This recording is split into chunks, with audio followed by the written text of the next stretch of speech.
Bike বেশি দিন পড়ে থাকলে কিভাবে স্টার্ট করবেন? আপনারা অনেকেই বাস কমেন্ট করেন যে ভাই বাইক বেশি দিন পড়ে থাকার পর বাইকটি স্টার্টিং ট্রাবল হয়, সমস্যা হয়। এটা আসলে মূলত আমরা কীভাবে স্টার্ট করব, দেখেন আমি বাইকটা সুন্দর করে আপনাদেরকে দেখিয়ে দিব যে আসলে কীভাবে এটা স্টার্ট করবেন। তো বাইকটা আমাদের কাছে আনার জন্য আমরা সিট টাঙ্কিটা খুলেছি। তো আপনারা দেখেন এটা খুব সুন্দরভাবে এটা বোঝানোর জন্য, এই যে দেখেন আপনারা সর্বপ্রথমে যদি বাইকটা স্টার্ট না হয়, এই যে স্পার্ক প্লাগে কারেন্ট আছে কিনা এটা একটু চেক করে নেবেন। আমরা স্পার্ক প্লাগে কারেন্টটা চেক করে নিচ্ছি।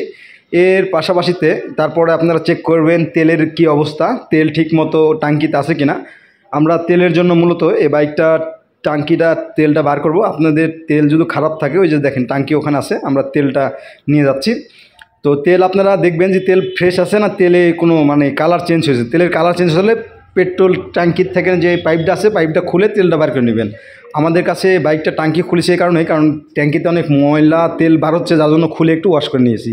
তারপরে যে দেখেন স্পার্ক প্লাগটি আপনারা খুলবেন, স্পার্ক প্লাগটা দেখবেন ভিতরে জং টং ধরে অনেক, মানে বেশি দিন পড়ে থাকলে 3-4 মাস বা 5 মাস পড়ে থাকলে দেখা যায় যে ভিতরে জং ধরে যায়, ভিতরে অনেক সময় মানে স্পার্ক প্লাগের সমস্যা হয়। তারপর স্পার্ক প্লাগটা আপনারা পরিষ্কার করে লাগিয়ে দিবেন।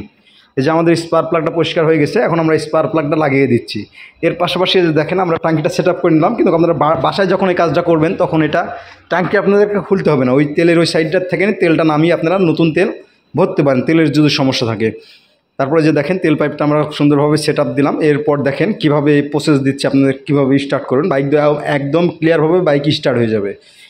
তো এর পাশাপাশি যে দেখেন আমরা এখন কার্বোরেটর দেন দিব, তেল এখানে ছেড়ে দিয়েছি। দেখবো যে আসলে কার্বোরেটরের তেল কি পরিমাণ তেল, কার্বোরেটরের ভিতরে ময়লা তেল আছে না ভালো তেল আছে, যার জন্য এই যে দেখেন আমরা কার্বোরেটর দেন দিব। এই যে দেখেন কার্বোরেটর দেন দেওয়ার পর এই যে দেখেন কার্বোরেটর থেকে নিয়ে যেই তেলটা বাড়াবে সে তেলটা ময়লা তেল, এই ময়লা তেলটা ফেলে দিতে হবে। এই যে দেখেন তেল বাড়াচ্ছে, এই যে নিচে পাইপ দেওয়ার তেল বাড়াচ্ছে, এই তেলটা আমরা একটু ফেলে দিব।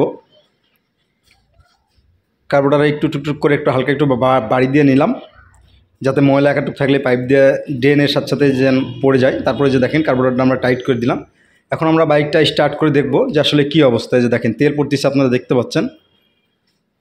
তো এই তিনটি প্রসেস করা হয়ে গেলে আপনারা খুব সুন্দরভাবে বাইকটি স্টার্ট করতে পারবেন, রানিং করতে পারবেন। দেখেন আমরা এখন কমপ্লিট হয়ে গেছে, আমরা এখন বাইকটি স্টার্ট করব। খুব সহজে এই প্রসেসগুলো করলে আপনারা বাইকটি স্টার্ট করতে পারবেন। তো কনসিস